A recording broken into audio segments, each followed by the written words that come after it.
So with Saturn and Venus conjunction, there is a combination of 2nd, 7th, 10th, and 11th.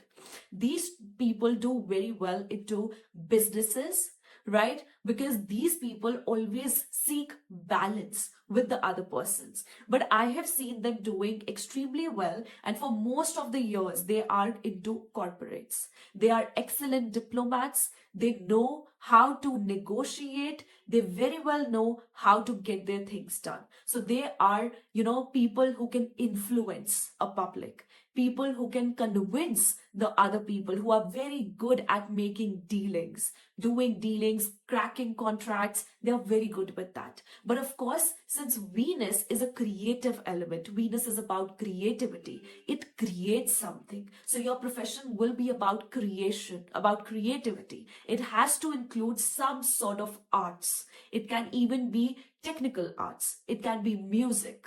Okay, so the professions with Saturn and Venus would be fashion designers, fashion setup organizers. Like for example, I remember there's one of my friend who works at a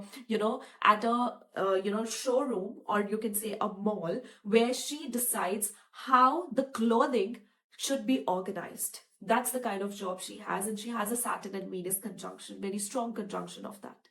Right? So these people do very well with graphic designers. They do very well with consultancy of designing. They do very well with interior designing as well.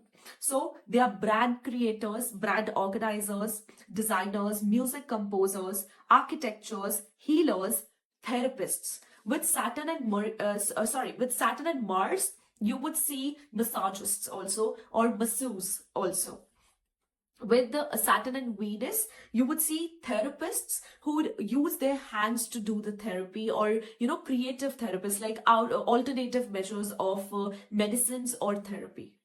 Then they are also family and marriage therapists. They work very well in that kind of profession also. There was Saturn and Venus conjunction. They are museum curators, they are art designers, they are financial advisors, HR managers, diplomats, excellent diplomats, interior designers, etc. Okay, and one thing you would see is that with Saturn conjunct any planet, see, if it is sitting alone, it has to do very different things. But when it is sitting with a planet, it adds on consultancy, criticism, and judgment into it. So a person becomes a critique in that particular area. If, like we are talking about Saturn and Venus, these people become judgmental with others' relationship, with their relationship. They become a critique of that.